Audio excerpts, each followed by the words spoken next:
ನಮ್ಮನ್ನು ಭೇಟಿಯಾಗಲು ಥಾಕರೆ ಬಂದಿದ್ದಾರೆ. ಕರೆದುಕೊಂಡು ಬನ್ನಿ. ಆಗಲಿ ತಾಯಿ.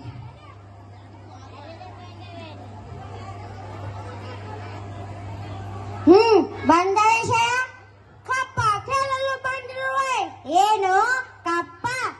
ಹೌದು, ಮಂಡ್ಯ ಸಾಹೇಬ್ರ ಒಪ್ಪಂದದ ಮೇಲೆ ಕಪ್ಪ ಕೇಳಲು ಬಂದಿರುವೆ. ಕಬ್ಬು ತಿಂದ ತಪ್ಪಿಗೆ ಕೂಲಿಯನ್ನು ಬೇರೆ ಕೊಡಬೇಕೆ? ಮೋಡ ಮಳೆ ಸುರಿಸುತ್ತದೆ, ಭೂಮಿ ಬೆಳೆ ಬೆಳೆಯುತ್ತದೆ.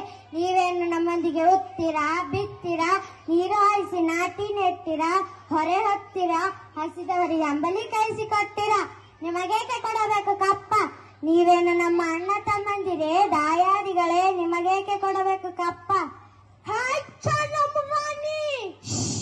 ನಡಗಿ ಸಾಯಬೇಡ, ಕುಳಿತಿಕ. ಹಿಂದ ಆಕಾಶದಲ್ಲಿ ಎಷ್ಟೊಂದು ದರ್ಪವೇ? ಅದು ಕನ್ನಡಿಗರ ಹೊಟ್ಟಗಣ. ಈಗ ಜಂಬ ಕೊಚ್ಚಿಕೊಂಡು ಮೈಸೂರು ಅದು ನಿಮ್ಮ ವೀರತ್ವದಿಂದಲ್ಲ, ವಂಚನೆಯಿಂದ. ಮೈಸೂರು ಹಾಳು ಮಾಡಲು ಮರಾಠರನ್ನು, ಮರಾಠರನ್ನು ಹಾಳು ಮಾಡಲು ಇನ್ನೊಬ್ಬರನ್ನು ಎತ್ತಿ ಕಟ್ಟುತ್ತಾ ಇಡೀ ಹಿಂದೂ ದೇಶವನ್ನು ನಯವಂಚನೆಯಿಂದ ನುಂಗಲು ನಿಂತಿರುವ ನರಿಯ ಜಾತಿಯವರಲ್ಲ ನೀವು. ಕಿತ್ತೂರು ರಾಣಿಯಾದರೂ ಕಪ್ಪ ಕೇಳಲು ಬಂದವರ ನಾಲಿಗೆ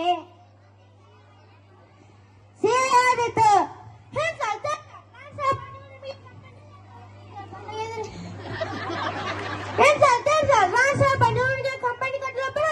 ನಿಮ್ಮ ಕಂಪನಿಯವರಿಗೆ ನಾಡಿನಲ್ಲಿ ನಿಲ್ಲಲು ಜಾಗದ ಭಿಕ್ಷೆ ಕೊಟ್ಟವರು ನಾವು. ಕಟ್ಟಳೆ ಮಾಡುವ ಅಧಿಕಾರ ನಮ್ಮದು. ಮಂಡ್ಯ ಸಾಹೇಬ್ರ ಒಪ್ಪಂದದ ಪ್ರಕಾರ ಕಿತ್ತೂರಿನ ಮೇಲೆ ಏನಂದ್ರೆ? ಕಿತ್ತೂರಿನ ಮೇಲೆ ನಿನಗೆ ಅಧಿಕಾರವೇ? ಕಿತ್ತೂರು ನಿಮ್ಮಪ್ಪ ತಾತಂದಿರುಗೊಳಿಸಿಟ್ಟ ಆಸ್ತಿ ಏನು?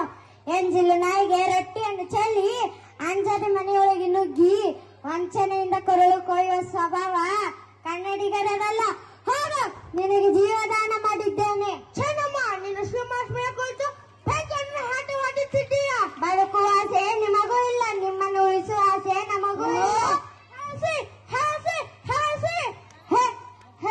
ಕಿತ್ತೂರು ಕೆಚ್ಚದ ಕಲಿಗಳೇ, ಶತ್ರು ಸೈನ್ಯದ ಮೇಲೆ ಚಂಡಾಡಿ ಮುನ್ನುಗ್ಗಿ ಸತ್ತರೆ ವೀರ ಸ್ವರ್ಗ, ಬದುಕಿದರೆ ಸ್ವತಂತ್ರ